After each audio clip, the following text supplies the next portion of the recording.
Hello, my name is Matt, also known as Alpine, and I like to build things in Minecraft, specifically cities. You can see a bit of a skyline over there. If we fly up, my distant horizons does not like to load all of it in, but it's still pretty cool. You get a nice view, a couple towers down there, some nice mountains up that way. Today we are on Main Street in the City of Sequoia, which is inspired by Main Street in Vancouver. Don't mind that. Well, we'll get to that later. But since this street is inspired by Main Street in Vancouver, I happen to live nearby, so we're going to be going out with my camera. We'll explore it, we will come back, we will do some building, and then I'm going to go out again and maybe give you a little more commentary. So, lots of real-life exploration. Hopefully it's going to provide you with some real-life inspiration, and hopefully some Minecraft stuff as well. I don't know what's going on here. Whoa! Little bit of a prank, I see, huh? What are we doing here? So, before we get started, if you don't mind clicking like, it just helps with the YouTube algorithm and helps me to reach more people who may also enjoy this content. So with that being said, let's go exploring.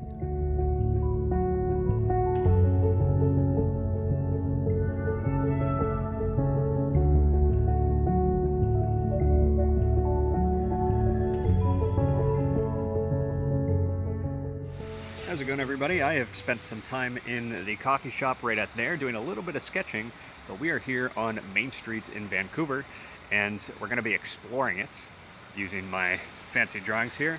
And then we're going to go back home, and myself and my builders in the City of Sequoia, we will be designing it and building it in Minecraft. So this is the basic layout of Main Street and the surrounding areas. You do have Main Street that goes north-south right here. You have these buildings here, which are these ones. That's Main Street right there, going up there and back that way.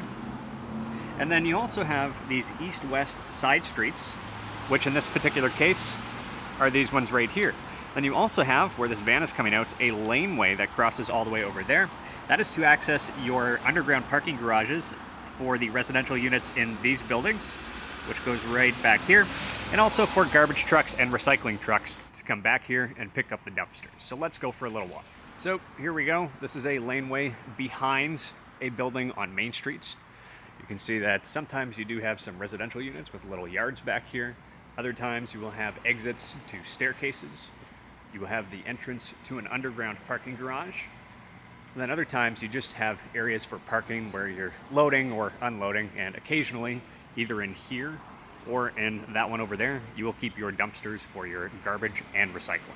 Now, taking a look at my drawing, you can see that there is a laneway that goes right back through there. So we would be either right here or right here, looking this way, just like that. My drawing does show a laneway between these houses right here.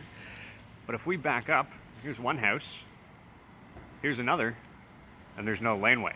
So it's not there all the time. However, if we go up here,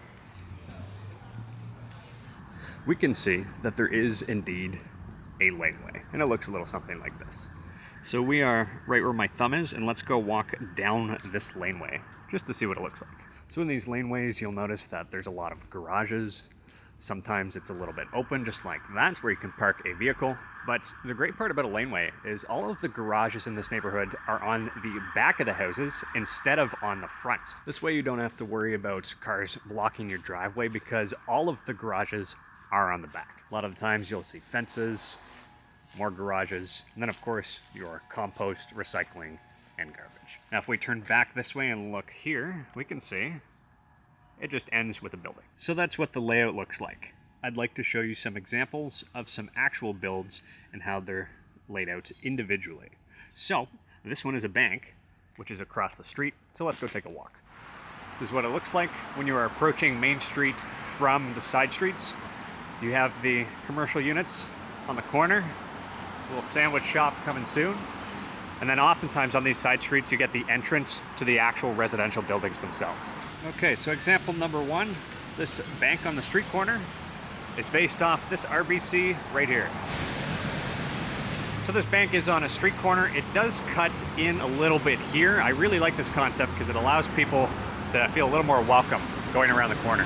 And before I go around the corner to show you this one, I found this map, so it kind of illustrates my points with what we were just talking about with Main Street and then those laneways behind it. So it looks a little something like this, and then you have your laneways right behind here. you have your commercial ground floors, and then up top, you tend to have your residential units, just like that. But if we walk along this side street, which is actually one of a main street, it's not called Main Street. This is King Edward, but it's a very major road, so I don't know if I'd count it as a side street. However, if we go behind here, you can see the lot extends all the way over here into this laneway. Well, not into it, but up to it. But you still leave some room for parking on the back side of the bank. Now, if we move to our next element, it looks a little something like this. Now, we are currently in this laneway back here behind this building. It's directly adjacent to the bank, but you can see that the footprint of the building extends much, much further closer to the laneway, but it still leaves some room for your dumpsters, for your recycling, for your compost as well. Now, we're gonna wander around to the front of this building once again. It will show some parking out on the front directly adjacent to Main Street versus this bank that we looked at, the parking is on the back. Now, something that I'd like you to notice as well in these laneways is that we do have these power lines that go all the way up. You have your transformers on top, so that when you connect your buildings to these power lines, it looks a little something like that. I don't know what Joe did, but is he Waluigi? What's going on? Anyway, come to this side street, and then go down here, and then I'll show you the front of the building with the parking. As you approach it, you start to see these commercial units, and then your parking lot. Sometimes for the length of a full city block along Main Street, you might get just one building, and it might look something like that. These typically have your commercial ground floors, and then on floors 2+, it's usually just residential. Just like this one that is, it seems to be done. It was under construction, but I guess you can rent it. Something else that's quite important that we need to take into account is the utilities and power lines. So I have a little diagram with Main Street once again going north-south. You have your laneway, so this is zoomed out to be able to see a handful of city blocks. And this is sort of what it looks like from a perspective view, where you have your standard bus lines that have these wires where the top of the bus actually connects because they are electric. So a lot of the time what happens is you have these street lights that go up like this. They're connected to the power lines going along Main Street. But then you also have these wires that cross all the way across, and then that connects to the bus power lines. I don't think they're called bus power lines. Somebody can correct me, but I'm gonna call them that. Now, another very important element is your sidewalk sizing and street decor. So I made a little sketch here. On the left-hand side, you have a coffee shop. On the right-hand side, you have the road and the curb itself.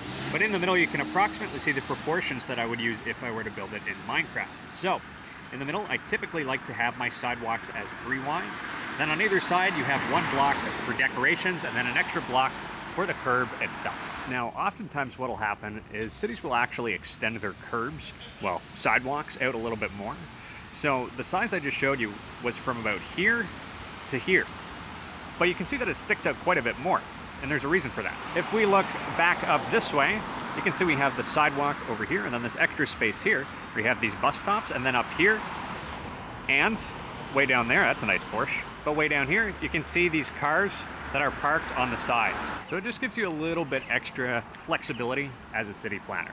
Now, another nice detail to add, especially on your side streets, is you can have these little bike share programs, which is very, very nice and very convenient. But oftentimes you'll see decor like little planters, spots to park your bike, a spot for a tree, different benches, and then little elements of green space, just like this right here before you hit that parking. If you do see these sections of sidewalk or green space that stick out compared to the normal sidewalk, usually they are found at intersections. And this is where it curves in, but the majority of the time you're not gonna have your street parking along the intersections themselves.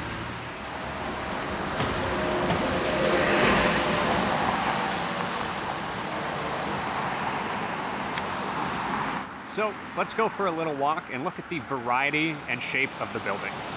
Now, a lot of the time in Vancouver, since it does rain a lot, you will see a lot of these awnings so that you can stand underneath it if it decides to rain a lot. Oftentimes, above these commercial units, you do get either a little office space or maybe some residential units. And you can see the top of the buildings are quite unique. You do have a variety of shapes, maybe some a little more curved, and then some are just more boxes. See this bus and how it connects to that wire up top. But back to buildings, oftentimes they don't have to be directly connected. You can see there's a little bit of a gap right there. And even if we look at this one, there's just a tiny little gap between that, which means you can add a window. Now, to get up to these residential units, often what you'll find is nestled between the commercial units. They'll usually have a little door with some mailboxes and a little hallway that goes back to a staircase to access the next floors. Another great option occasionally on your side streets is you can block it off with plants and then add seating areas.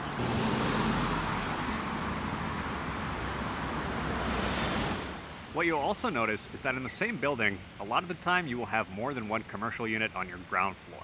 For example, a coffee shop, and then an optometrist, and then, well, I don't actually know how you access the top floors. I'm guessing it's around the side. Sometimes the footprint of the building will be slightly different for the top versus the bottom, because the top, that lines up with this building, but right here you can see there's a bit of an indent. There you go, that's how you access the upper floors. Then you have the commercial units down there with a nice big awning just to keep you dry.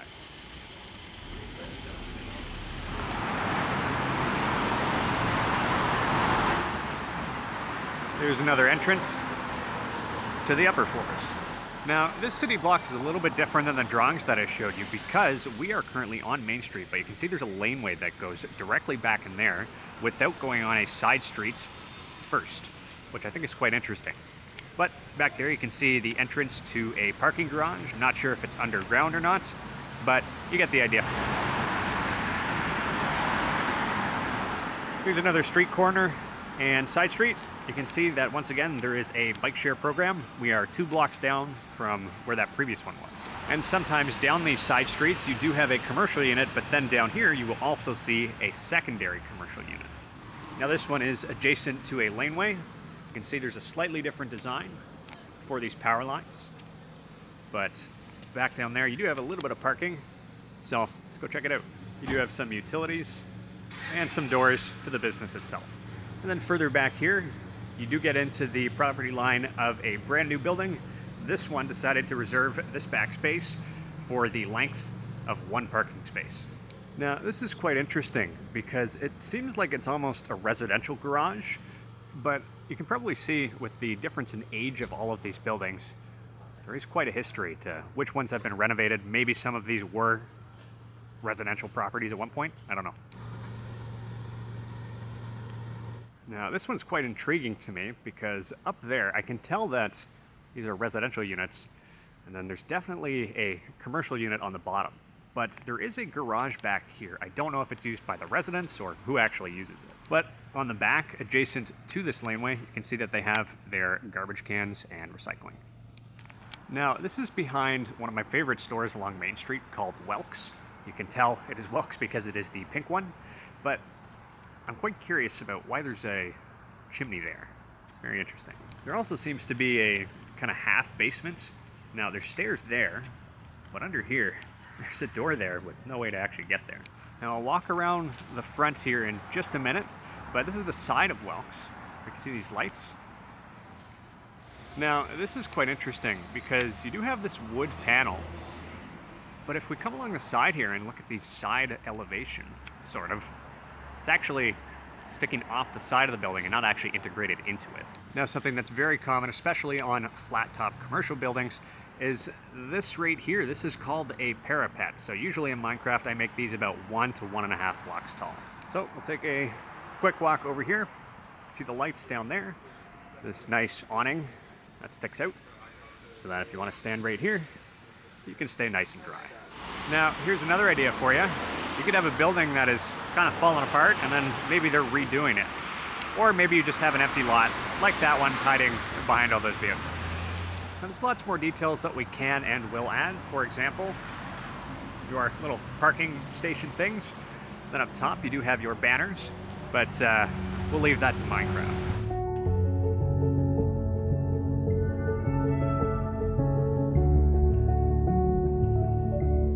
Okay, we are now in Minecraft, and this right here is Main Street. So we do have Central Park, which is this area up here.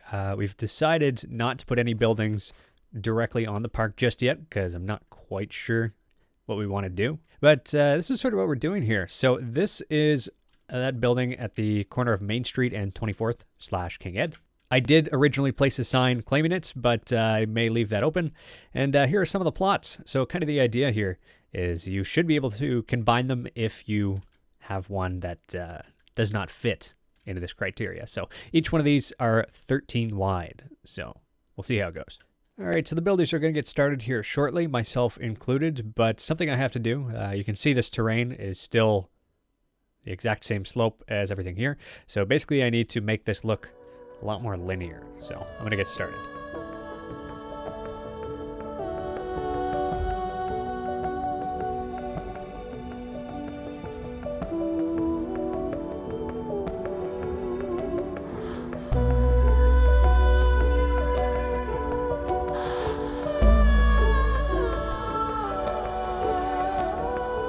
All right, we have made some pretty good progress, but I know it doesn't look exactly like it did at the end of the time lapse. That is because that was taken a few days ago, and now we have a bunch of extra buildings. We're going to go on a little bit of a tour. I'll show you the progress that we've made, including this section over here that kind of branches off on this side street. Wow, that's a big lag spike. That's okay. But if we fly down here, we can see that this section is still not done. And it is almost Christmas for me, so I am not going to make any progress on this, and, well, I don't know if the builders are either, probably at least until the new year, because all of these videos, well, not all of them, but the ones that are released on Fridays from now on, they are delayed by 3 weeks after I film them, because I have an editor. Say hello, editor. Anyway, time for a little bit of a tour. I don't know what's going on here. I'm a little bit concerned. That's cool. Oh, hello. Who is that? Oh, it's Zen. Hi, Zen. Zen doesn't know I'm recording. I don't know what's going on back here, but I think Zen must have built them. What's happening?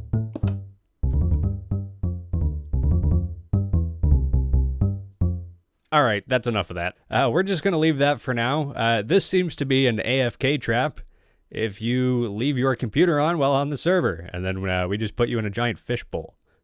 There's a couple of these hiding around the city somewhere. So myself, as the owner of the City of Sequoia, I am responsible for the municipal planning, which we would have seen in the real-life elements of this video. But I designed the roads with the exception of this texturing. I did have a little bit of help. May still make some modifications to it, but we'll see how that goes. With the streets in Main Street in real life, it is actually 6 lanes across, with the outermost 2 being used for parking. But in this particular case, I wanted it to feel, I don't know, a little more walkable, I guess. Not that Main Street in real life isn't walkable. It is actually quite nice to walk down. But I wanted to reduce the size of the street just so it felt a little more cozy. I still don't know what's going on with that. Hey, Alpine, why is this lane 3 and this one's 4? That seems a little bit odd. And also in your previous cities, such as the city of Andia, your lanes were 5 wide. So what's going on here? This is a truck that I built in one of my old tutorials. It is 4 wide, with the exception of the mirrors that stick out right there. Now, a standard vehicle is 3 wide, which I also built these ones here as well. So the actual lanes for circulation, when you drive through, I like to make them 4 wide, not including the markers for the actual lane paintings. I do prefer to have them 3. It does save 1 extra block.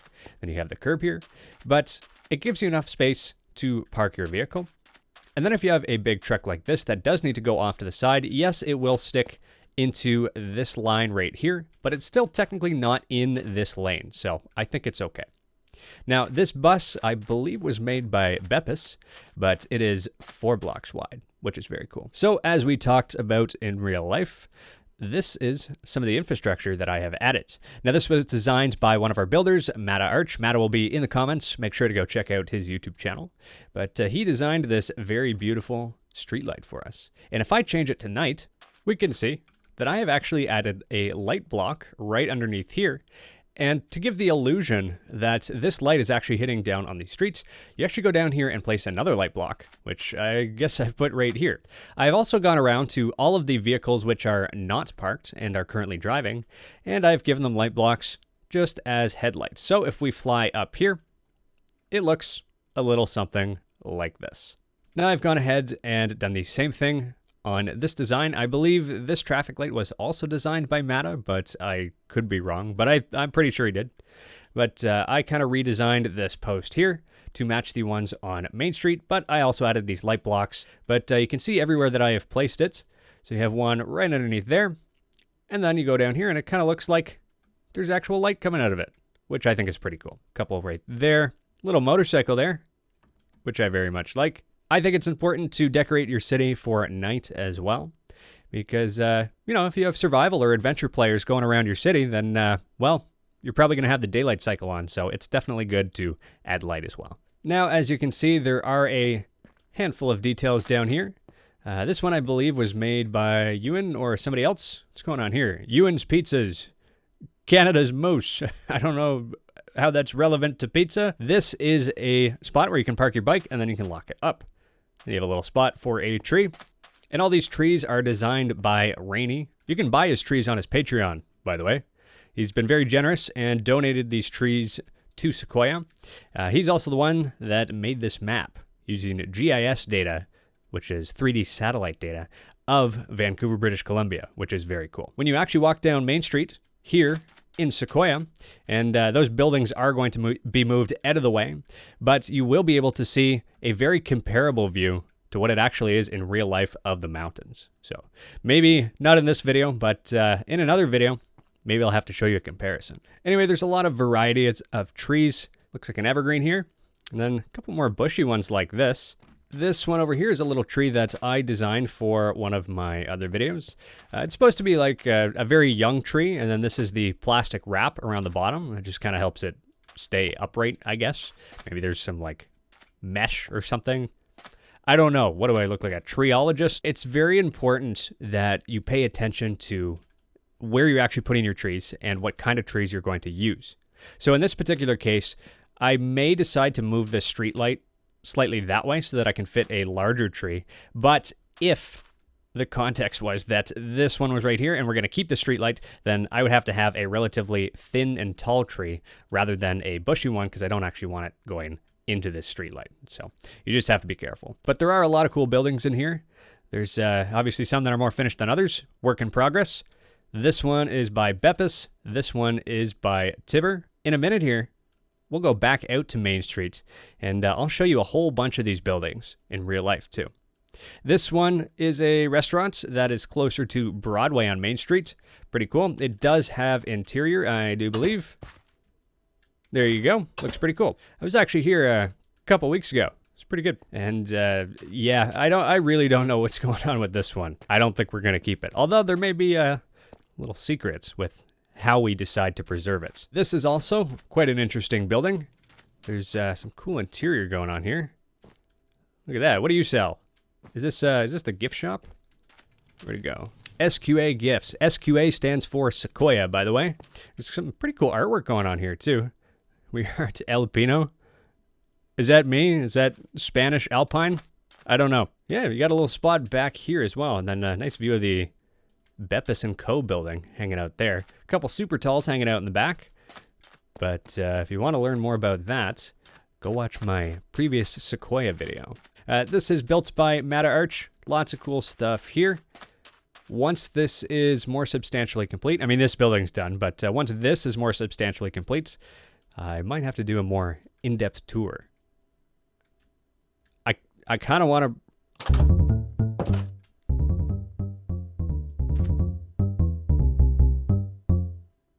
All right, couple more shops.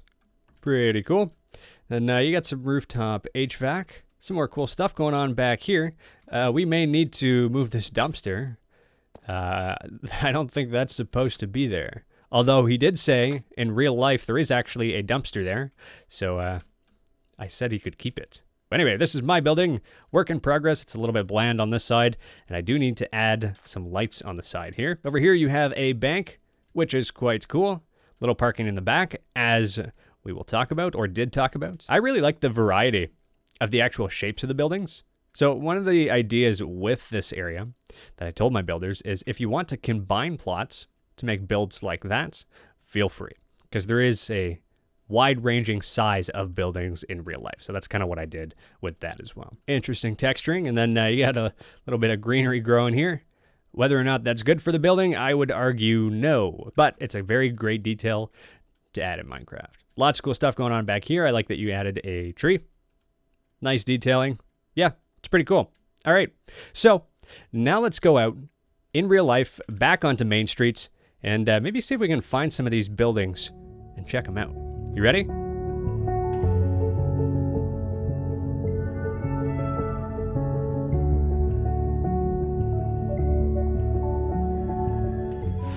So in my Minecraft build, I actually used this paneling all the way across, but there's actually an awning. So I am probably going to change that. So across the street, that's where we were yesterday, but I found this kind of interesting alleyway. So a lot of the time, they won't actually be connected. The purpose of this, I don't really know. Is this private property? I also don't know. Don't worry about it. It's fine. Now, it does have a little laneway beside it. We'll go around back in a second, but the really cool part of this building is up here on the corner. Once again, very common, but you do get these overhead rain protection thingy bobbers. That's the proper term, by the way, but right here, I am very dry. Then as we continue walking around the side, we see a very yellow Tesla. We have a little pharmacy around back here, and a little laneway that goes this way where this car is about to drive in. So, little staircase there. Make sure to look both ways. But back here, little staircase that goes up there. That's interesting. Not sure what that's used for, but you have some parking spots for your dumpsters. So here is the other half of it, clothing store. It's all connected, so ramen and clothing. Now here we are where I had my coffee yesterday, right in here. We were talking all along this street, but Beppis is currently building this building. All right, I'm gonna hop out here while there's no traffic. Ewan made this one and this one. You may also choose to have a little section, not too big, right off your sidewalk with a door, and then a little something like this. Now, one of my friends did want some ideas for a record store, so I pointed out this one also on Main Street. There's also a little psychic, which is pretty cool, and an antique shop. Interesting. And this is the last building that I want to show you before I head home and get back to building. This one is built on Main Street by Mata. So it does have a little laneway on the side here. It is blocked off, but that's what it looks like on the back. Now, when Mata was building this, he was saying that there's a slope going down here, and the first plot that he built it on didn't work. But the second plot, we did find one that does have a little bit of a slope, just like this. Well, hello. Here's a building that is in real life. Imagine that. As I continue to walk up here, you can see that I have also used this little part that sticks out. Once again, lines up with the parked cars, but this one does not go back as far, but it looks a little something like this. Now, the main street that we built in Sequoia, it is only 4 lanes, 2 of which are used for parking. This, you have 1, 2, 3, 4, 5, and 6, with the 2 outermost being used for parking. So coming around this corner, you can actually see that this concrete is indeed curved, which is very cool. Looks a little something like this. And back here, we have more stairs, a couple doors, and then right there, you do have an underground parking garage. Just going around this side, that is where we started our little tour. So, let's see what else we can find. And this one's a really cool building because it does have a double floor opening, and it's made of concrete. Now, another great detail that you can add along your buildings, you can have your restaurants and your commercial on the ground floor, but then up there, maybe you have another restaurant with a little patio that kind of sticks out like that on the second floor. There's some ideas. Also, they are not paying me, but this is a very good spot. Now, one of the things that I have to do once I get home and continue building is add more trees. You can see the density of the trees. You have tree, tree, not tree, tree, tree, tree. Over here, we have Welks, which is a little something like this. Here's another interesting building. I am a fan of that. It does seem to be residential up top. Maybe, never mind. I don't know what that means, but something to do with firefighters, I guess. But on the bottom, once again, you do have your commercial unit. Another nice detail to add, some benches, especially near restaurants. They kind of stick out into the parking. The drivers won't like it, but too bad. Cities are designed for people. Now, occasionally you will get some restaurants that do stick out a little bit into the sidewalk, but that is approved by the city, so you can have a little bit of a patio. So around the back here, you do have, I think it's a garage. It's quite old, but very interesting old wood. It's very cool texturing. There you go, looks a little something like that. The barbed wire, garage door, stuff like that. It's a cool looking building. Over here, a lot of you may recognize this if you know who Nardwar is. We have Neptune Records. I would like to build this one as well. There is also this building that is currently a work in progress by Tibber, but let's go take a walk around. Another cool idea. I like the bay windows on this one. Now this would be a pretty cool detail to add. I don't know exactly how you do it in Minecraft. You can have a little spinning sign. I have not been to this restaurant, but it is very interesting, and if you Google it, you can see the interior, which is quite cool. Also, if you need some filler buildings, these designs are pretty good. And look at that, there's another one. Okay, that is all. Let's go back and see if we can finish up these couple of blocks on Main Street, Sequoia. So we never did end up finishing this last section up here, although we do have these handful of housing templates that you may have seen in some of my other videos about Point Grey, which is located way out there past that other tower. Now, the challenge with this area is going to be transitioning this relatively low-rise area into mid-rises and then over into the high-rises again. Now, there's a very good chance we're going to have a lot of tall buildings along this road. Obviously not in Central Park, which is on this side of the road, but we still need to figure out what we're doing in these red lots and then all along this section here. Now, there's also going to be a lot of towers over here based on Vancouver, British Columbia. These ones, there's a very good chance that they're also going to move probably down that way, but not exactly sure where yet, but stay tuned, work in progress. It is the next day, and we've had another couple of builds pop up, so I will very quickly show you this. These are made by Zen. Zen has a lot of cool stuff. Zen, are you in the comment section? If you are, say hello. Now, I'm not going to go too in-depth on this, but I do like the HVAC up top. That does look very cool. And in the back here, see how complex this looks? It's pretty neat. I like it. Nice texturing here on the roof here as well. It's a bit of a mix of materials. I like it. And some other buildings here as well. I don't know if this one is by Zen, but I do know that the ones on the left here, these are. I really do like these windows. I honestly should make a video about a whole bunch of different window designs because ever since building with the builders in Sequoia, I have learned a whole lot about building in default. So maybe that's a project coming up. We'll see how that goes. Anyway, that is all for this video. If you like this video, click like. If you really like it, click subscribe. I have recently released a City Design 101 update. I have put everything I know into a PDF about planning and building Minecraft cities. So if you'd like to get it now, feel free to check it out. It is on my website, www.alpine1.co. Thank you so much for watching. My name is Matt. You're watching Alpine.